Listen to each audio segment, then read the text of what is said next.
穿进霸总轮，我成了跨国集团 CEO，188的身高，28岁，坐拥资产无数，身份倒是顶级配置。可这世界的女主们，一个个脑回路清奇的让我怀疑人生。我叫顾凌渊，穿进这本男频小说已经3个月了。刚开完季度会议，回到办公室，就看见那位新来的保洁阿姨站在我的真皮座椅旁，拿着块抹布却不干活，眼神灼灼地盯着我。顾总，您知道吗？我虽然离过婚，带着3个孩子，但我相信真爱不分年龄和身份。我放下文件，面无表情地看着她。这位叫林素芬的阿姨45岁，入职刚满1周。上周五我拖地时，您扶了我一把，我知道您对我有感觉。她向前一步，身上廉价的香水味扑面而来。我不介意您比我小17岁，爱情来了挡不住，对吧？我按了内线电话，王秘书，带保洁部主管过来。顾总，您不用掩饰，像我这样坚韧不拔的单亲妈妈，最能激起你们这种霸总的保护欲。小说里都这么写。我差点被气笑。没错，原小说里这位保洁阿姨确实是女主之一，按剧情我该被她与众不同吸引，不顾世俗眼光爱上她，还帮她养3个娃。林女士，我想你误会了。我靠向椅背，声音冷淡。首先，我服你是因为你差点撞翻我价值60万的青花瓷瓶。其次，你上周无故缺勤2次，3次迟到。保洁区域评分全楼层最低。最后，也是最重要的一点，公司规章制度明确禁止办公室恋情，特别是上下级之间。你被开除了。林素芬脸色瞬间煞白。你怎么能这样？小说里不是这么写的，霸总应该爱上坚强独立的单亲妈妈才对。现实里，霸总只会开除工作不力的员工。我朝刚进门的秘书和王主管点点头，给他结算工资，多付1个月赔偿金，请他离开。林素芬被请出去时还在喊：顾凌渊，你会后悔的，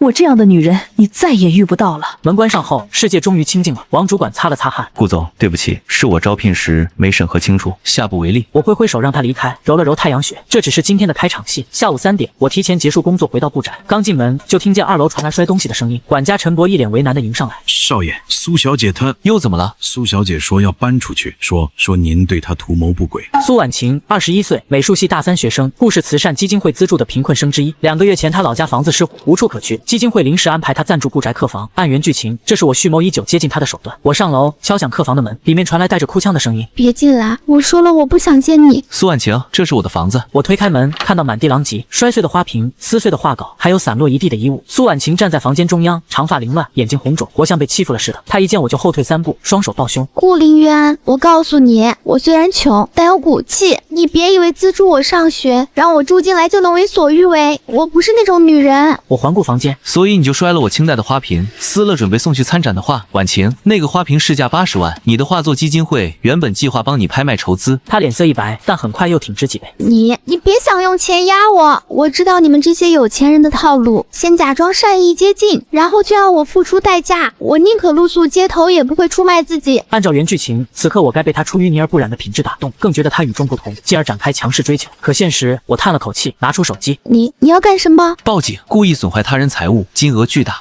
顺便通知基金会终止对你的资助。我们需要的是懂得感恩的学生，不是被害妄想症患者。什么？你不能这样！那些资助是我应得的，我那么优秀，你们资助我是应该的。李律师，来顾宅一趟，处理一起故意毁坏财物案件，对，估值超100万。苏婉晴终于慌了。等等，吴先生，我刚才太激动了，我只是害怕，我一个年轻女孩住在这里，难免多想。所以你就毁了我的东西，给你2个小时收拾行李，基金会会给你结清本学期已支付的费用，但从今天起资助终止。至于这个花瓶，要么照价赔偿，要么我们法庭见，你选。他瘫坐在地，终于哭了出来，这次是真的崩溃。你怎么能这样？小说里不是这么写的，男主应该被我拒绝后更感兴趣才对啊。我走出房间，对陈博吩咐：看着他收拾，别让他再碰坏任何东西，2小时后送他离开。刚下楼，手机响了，是我母亲。凌渊，明晚和沈家的订婚宴，别忘了，沈家那边很重视，请了半个商界的人。记得。我回答，心里却毫无波澜。沈清离，我的联姻对象，沈氏集团千金。按原著，这位大小姐有个高中时暗恋的学长，明天那人正好回国，于是订婚宴上，她会当众逃婚，留下我和2家颜面扫地。而我按照剧情应该心痛却理解，还帮她拦下追出去的沈家长辈，说些爱她就该放手让她自由的鬼话。母亲嘱咐：沈家和我们合作的那个项目，关系到集团未来5年的发展，这次可别再出什么幺蛾子了。放心，我挂了电话，嘴角扬起一抹冷笑。放心，这次绝不会按剧本走。第2天晚上，希尔顿酒店宴会厅，水晶灯折射着奢华的光芒，商界名流云集。我穿穿着定制西装，应付着一波又一波的祝贺。沈清离站在我旁边，笑容得体，但眼神时不时飘向门口。紧张吗？他微微一愣，随即摇头。怎么会？那就好。我意味深长地笑了笑。司仪宣布仪式开始时，宴会厅的门突然被推开，一个穿着休闲装、风尘仆仆的男人闯了进来。沈清离的脸色瞬间变了，他松开挽着我的手，向前迈了一步。来了，原著经典场景：白月光归来，女主为爱逃婚。清离，我回来了，跟我走。沈清离看了我一眼，眼神复杂，然后转身。等等，我平静地开口，全场安静下来。沈清离停住脚步，那个男人也望向我。我从司仪手中拿过话筒，声音清晰。在沈小姐做出选择之前，有些事应该让大家知道。我朝助理点点头，大屏幕突然亮起，上面显示着几份文件扫描件和照片。这位先生，周景明，沈小姐的高中学长，3天前刚因为挪用公司资金被美国分公司开除，签证本周到期，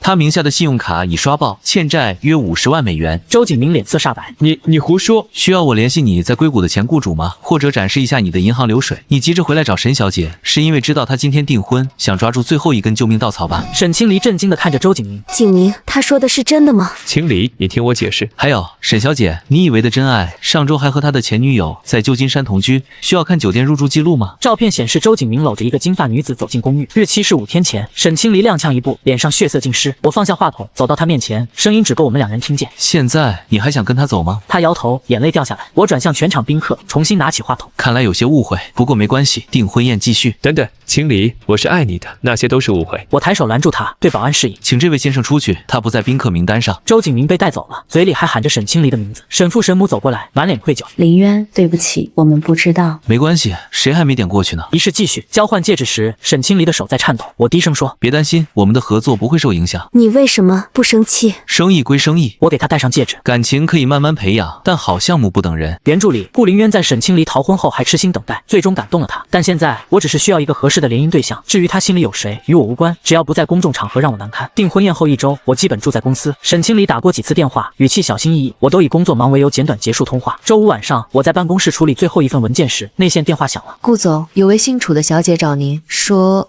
是您高中同学。楚雨薇，原著中的恶毒女配，实际是唯一正常的女性角色。按剧情，她暗恋我多年，但因家世普通不敢表白，只能默默努力进入我的公司，最后却因为嫉妒女主们而黑化。让她进来。楚雨薇走进来时，手里抱着一叠文件，她穿着得体的职业装，头发一丝不苟地扎成低马尾，脸上带着专业的微笑。顾总，这是市场部下半年的推广方案，王总监让我直接送上来。我接过文件翻看，内容详实，数据清晰，几个创新点都很亮眼。你做的？大部分是我起草的，团队补充了一些细节。他回答的不卑不亢。我记得原著中，楚雨薇是凭借真才实学从实习生做到市场部主管的，比那些靠特殊光环的女主们强多了。做得不错，下周1例会你来做汇报。他眼中闪过一丝惊讶，随即恢复平静。好的，顾总。他转身要离开时，我叫住他。楚雨薇，高中毕业后，我们好像没怎么联系了。顾总日理万机，我们这些普通同学哪敢打扰？普通同学，原著里他一直这么定位自己，哪怕心里藏着感情，也从不说出口，直到最后因爱生恨。下周6高中同学聚会，你去吗？他愣住。我可能加班。一起去吧，我也很久没见老同学了。楚雨薇看了我几秒，点点头。好。他离开后，我站在落地窗前，看着城市的灯火。来到这个世界3个月，我终于开始觉得，或许不是所有女性角色都不正常，至少楚雨薇看起来还是个有脑子的。周1例会，楚雨薇的表现堪称完美，她逻辑清晰，表达流畅，面对高管们的质疑对答如流。我看到几个董事都在点头。散会后，我叫住他：楚主管，从今天起，你升任市场部副总监，直接向王总监汇报。会议室里还没离开的人都看了过来。楚雨薇睁大眼睛：顾总，我资历还浅，能力够了。我打断他：好好干。他深吸一口气，郑重地点头：谢谢顾总，我不会让您失望的。接下来的2周，公司里关于我和楚雨薇的流言开始流传，有人说我看见了她的能力，有人说我念及同学情谊，也有人说我看向她的眼神不一般。我确实在观察她。楚雨薇工作拼命，经常最后一个离开办公室，她带的团队效率明显提升，几个项目都提前完成。更重要的是，她从来不会像其他女主那样，试图用特别的方式引起我的注意。周5晚上，我加班到9点，走出办公室时，发现市场部区域还亮着灯。楚雨薇坐在工位前，专注地盯着屏幕。我走过去，她才惊觉抬头：顾总，还没走？有个方案想再完善一下。她揉了揉太阳穴，眼下有淡淡的黑眼圈。我看了眼时间，一起吃个晚饭吧。她犹豫了一下，点头。好。我们去了公司附近的一家西餐厅，点完菜后，她显得有些拘谨。放松点，现在是下班时间。习惯了，在公司总是绷着一根弦。为什么这么拼？我想证明自己。顾总可能不记得了，高中时我是特困生，靠奖学金才能读书。那时候我就告诉自己，一定要出人头地，不再让家人过苦日子。我记得原著中有提过，楚雨薇家境贫寒，父亲早逝，母亲做清洁工供她读书，她靠自己的努力考上名校，进入故事，一步步爬上来。你做得很好。她抬眼看向我，眼中有什么情绪一闪而过。谢谢。晚餐快结束时，她的手机响了，她看了一眼，脸色微变。怎么了？没什么，骚扰电话。她按掉，但手机很快又响了。接吧。他迟疑了一下，接通。妈，我说了不要再打来了。什么？他又来了？报警了吗？好，我马上回来。挂断电话，他脸色苍白。对不起，顾总，家里有点事，我得先走。我送你。不用了，我打车。这个时间不好打车，走吧。车上，楚雨薇一直看着窗外，手指紧紧攥着包带。我问他地址，他报了一个老旧小区的位置。出什么事了？我继父他又来找我妈要钱，喝醉了就砸东西。原著中提过，楚雨薇母亲在嫁后遇人不淑，继父酗酒家暴。楚雨薇工作后一直想接母亲出来，但母亲总是心软。需要帮忙吗？我自己能处理，已经习惯了。车开到小区门口，就听见里面传来吵闹声。楚雨薇推门下车，跑了进去，我跟了上去。破旧的单元楼下围了几个人，一个醉醺醺的中年男人正对着一个瘦弱的妇女吼叫，手里还拿着个酒瓶。妈！楚雨薇冲过去挡在母亲面前。你又来干什么？快走！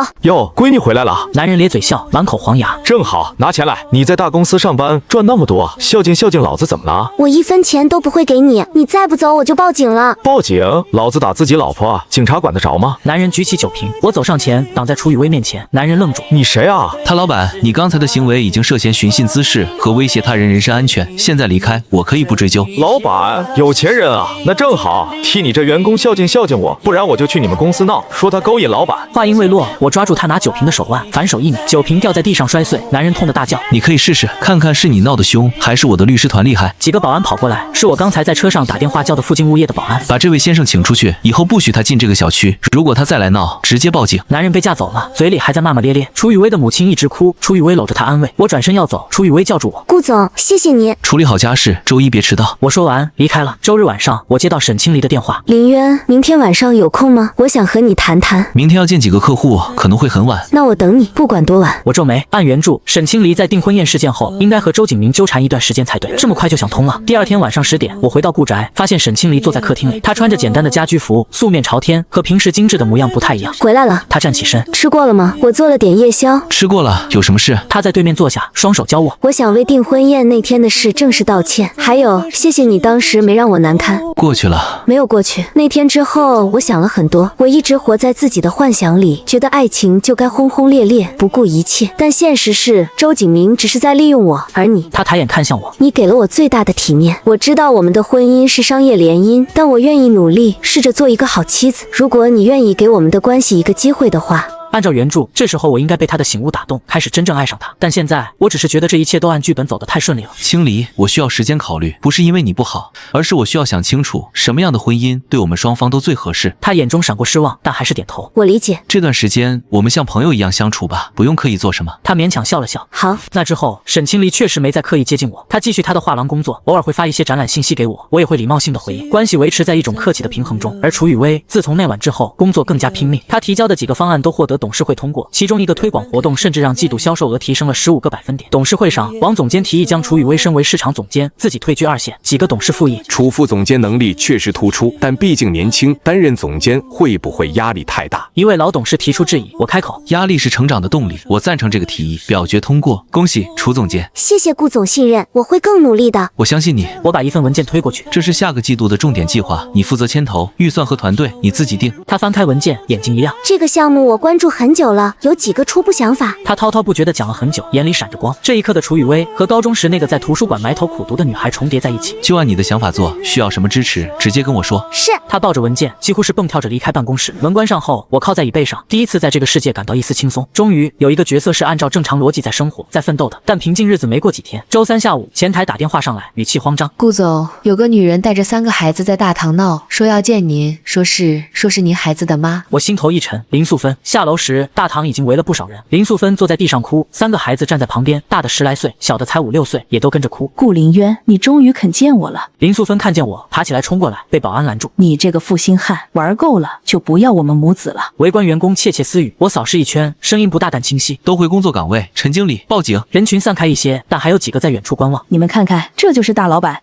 我给他生了3个孩子，他现在不认账了，我失业了，孩子要上学要吃饭，他连1分钱都不给。林女士，第一，我和你没有任何关系；第二，你被开除是因为工作不力；第三，如果你继续诽谤，我的律师会联系你。我有证据。他从包里掏出一张照片，举起来。你们看，这是我和他的亲密照。照片上是我扶他那次，角度刻意，看起来像在拥抱，但我记得很清楚，当时他差点摔倒，我伸手扶了一下，整个过程不超过3秒。监控调出来了吗？调出来了，顾总。投到大屏幕。大堂侧面的显示屏亮起，播放那天的监控录像，画面清晰显示林素芬自己绊了一下，我扶住她手臂，她顺势要倒向我，我后退一步松手，她摔在地上，整个过程30秒，一目了然。林素芬脸色煞白。另外，关于你说的孩子问题，需要做亲子鉴定吗？我可以现在就安排。他嘴唇颤抖。你……警察这时到了，了解情况后，一位警察皱眉对林素芬说：“林女士，你这涉嫌敲诈勒索和诽谤，跟我们走一趟吧。”不，我不去。顾林渊，你混蛋！小说里不是这么写的，男主应该认下孩子，然后爱上坚强妈妈才对啊。他被带走时还在喊。我揉了揉太阳穴，这些女主到底看了多少狗血小说？处理完这件事，回到办公室，王秘书送进来一份快递，没有寄件人信息。拆开，里面是一张照片，我和楚雨薇在餐厅吃饭的画面，角度暧昧，还有一张打印的字条：离他远点，否则后果自负。我皱眉，原著中有个暗恋楚雨薇的偏执狂同事，后期会因此黑化，伤害楚雨薇。看来剧情线还是在推进，只是换了方式。我把照片收起来，没有声张。周五晚上，高中同学聚会，楚雨薇如约前来，她穿了条简单的连衣裙，化了淡妆，在一群同学中并不显眼，但笑容真诚。顾总现在可是风云人物啊！当年的班长举杯，我们班就属你最有出息。我微笑回应。聚会过半，几个女同学围着楚雨薇说话。雨薇，听说你现在是顾氏的市场总监啦，真厉害。是啊，高中时你就学习好，现在果然混出来了。楚雨薇谦虚地笑着。这时，一个男同学凑过来，是当年的体育委员赵磊，现在开了家健身馆。雨薇，好久不见啊，越来越漂亮了。听说你还是单身，巧了，我也是。要不他有约了？我走过去，自然地站在楚雨薇身边。赵磊愣住，看了看我，又看看楚雨薇，讪讪地笑了。哦，这样啊，那我就不打扰了。他离开后，楚雨薇低声说：“顾总，其实我可以自己应付的。”我知道，只是不想看你为难。他抬眼看向我，眼中有什么情绪闪过，但很快掩饰过去。聚会结束后，我送楚雨薇回家。车上，他问顾总：“那张照片你看到了吗？”我一顿：“什么照片？”有人匿名发到我邮箱的，是我们吃饭的照片，说让我离你远点，不然就让我在行业里混不下去。我沉默片刻，我也收到了类似的，别担心，我会处理。我不怕。他看着窗外，我只是觉得这些人为什么不能把精力放在正事上呢？因为对他们来说，制造麻烦比取得成就更容易。到他家楼下，他没有立刻下车。顾总，有件事我一直想问你，你为什么对我这么好，帮我解围，给我机会，现在还……因为你是凭实力走到今天的。这个公司，这个世界需要更多像你这样的人。他看了我几秒，笑了。谢谢，这个答案比任何恭维都让我高兴。他下车离开，我看着他的背影消失在楼道里，第一次觉得，也许在这个荒诞的世界里，我并不是完全孤独的。然而平静总是短暂的。周一早晨，我刚到公司，王秘书就慌张地跑进来。顾总，出事了，楚总监负责的那个新项目数据泄露了，竞争对手比我们提前一天发布了几乎一模一样的方案。我心头一沉，叫楚雨薇上来。楚雨薇进来时脸色苍白，但还算镇定。顾总，我查过了，内部数据没有外泄痕迹，对方要么是巧合，要么有我们没发现的漏洞。现在重要的是补救。还有多久到原定发布时间？3天。重新设计核心部分来得及吗？给我2天，我和团队不睡觉也做出来。去吧，需要什么资源直接调用。他离开后，我调出项目组所有成员的资料。原著中这个情节也有，是那个暗恋楚雨薇的偏执狂同事搞的鬼。他因爱生恨，出卖公司数据，想陷害楚雨薇。我翻看着资料，目光停在一个名字上：陈默，市场部数据分析师，32岁，入职5年。档案很干净，但有一条备注：曾因跟踪前女友被警告处分。我拨通内线。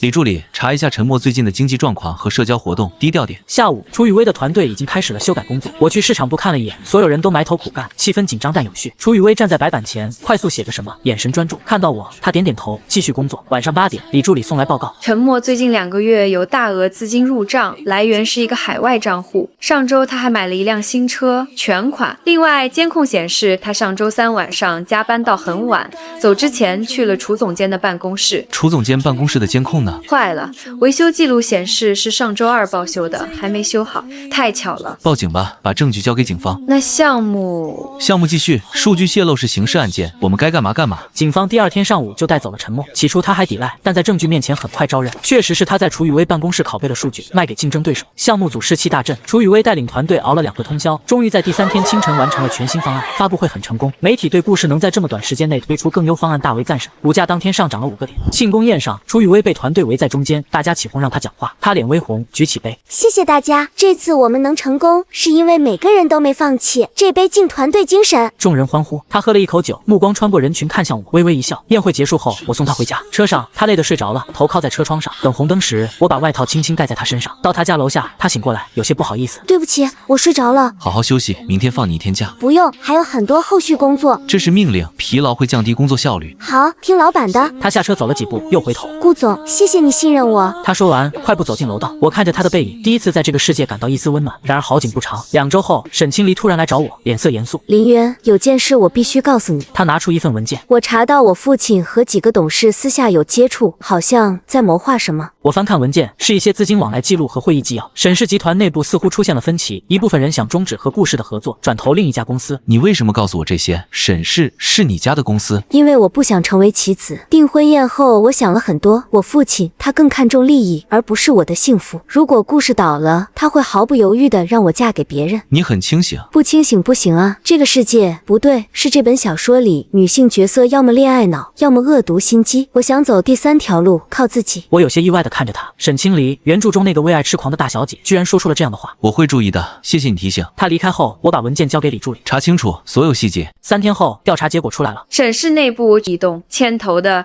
是沈清离的叔叔沈万山，他想夺权，所以想破坏和顾氏的合作，打击沈清离父亲沈万海的威信。更麻烦的是，有几个我们公司的董事也和沈万山有联系。董事会要变天了。果然，下周的董事会上，沈万山作为沈氏代表出席，沈万海因病缺席。顾总，关于和沈氏的合作项目，我们认为有必要重新评估。一位董事开口，目前项目进度滞后，成本超支，沈氏方面也表达了担忧。数据呢？财务总监调出报表，我一看就发现问题，数据被动了手脚。这份报表和上周我看的不一样。会议室安静下来。顾总，数据不会骗人。数据不会，但人会。我切换屏幕，显示出原始数据和修改后的对比。王总监，解释一下。财务总监王明脸色一变。这可能是系统错误。系统错误会恰好把所有关键指标都调低20%。李助理，把东西放出来。大屏幕上出现照片和文件，王明和沈万山的会面记录、资金转账记录，还有他们商量如何做空顾氏股价的聊天记录。会议室一片哗然。报警！王明被带走，其他几个参与此事的董事脸色惨白。沈万山强装镇定。顾总，这都是王明个人行为，和我们沈氏无关。是吗？那你解释一下，你名下公司为什么大量做空顾氏股票？沈万山说不出话了。今天的会议到此为止。沈先生，回去告诉沈万海，如果他还想合作，明天亲自来见我，否则顾氏会全面终止与沈氏的所有合作，并追究法律责任。散会后，楚雨薇在办公室外等我。顾总，市场部那边需要重新做预算，因为……进来再说。关上门，他低声问：情况很糟吗？可控，只是清理了几只蛀虫。那就好。需要我做什么？做好本职工作，其他的交给我。他点头，离开时又说：顾总，无论发生什么，我都会站在公司这边。这句话比任何支持都让人安心。第2天，沈万海来了，带着沈清离，他脸色很差，看起来真的病了。林渊，对不起，是我管理不善，万山的事我会处理干净。我们的合作可以继续，但有条件。你说，第一，沈万山必须退出沈氏管理层；第二，合作项目由沈清离全权负责；第三，股份比例重新调整，顾氏要占主导。沈万海犹豫，清离还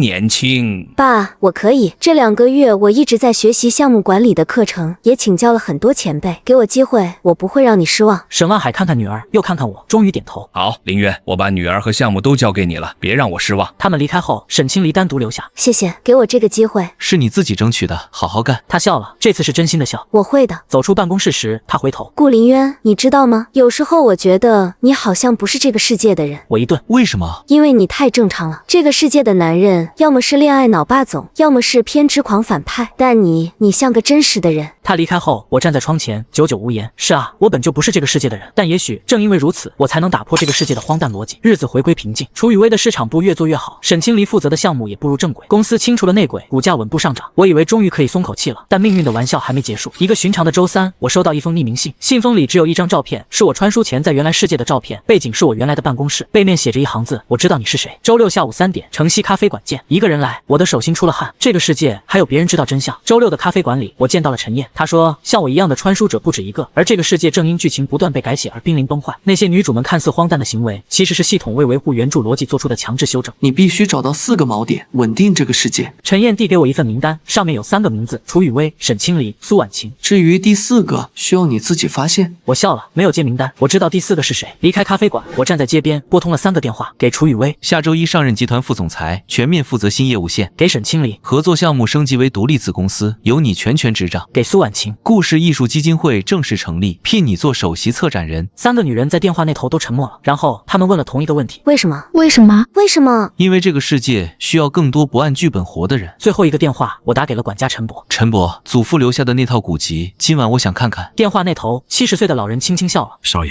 您终于问了。深夜，顾宅书房，陈伯推着一车古籍进来，最上面是一本泛黄的笔记，翻开扉页是祖父顾长风的字迹。至后来者，若你读到此文，说明你已察觉世界的虚妄。我穷尽一生研究发现，此界如镜中倒影，为觉醒者可顾其行，吾留4位于汝、楚、沈、苏及老仆陈。我抬头，陈伯微微躬身，眼中是穿越时空的清明。老爷说，当4位锚点归位，轮回之镜将重启，此界方得真正自由。少爷，您就是那面镜子。3个月后，顾氏集团年会，楚雨薇以史上最年轻副总裁身份宣布跨国合作计划。沈清礼展示的新能源项目震撼业界，苏婉晴策划的公益画展募资过亿。台下，林素芬坐在角落，如今已是保洁公司老板，带着50名员工自力更生。她对我举杯，眼中再无痴狂。我走上台，没有讲企业发展，只说了一段话：有人告诉我，命运早已写好，我不信。今天在座的每一位，都用行动证明了笔在自己手里。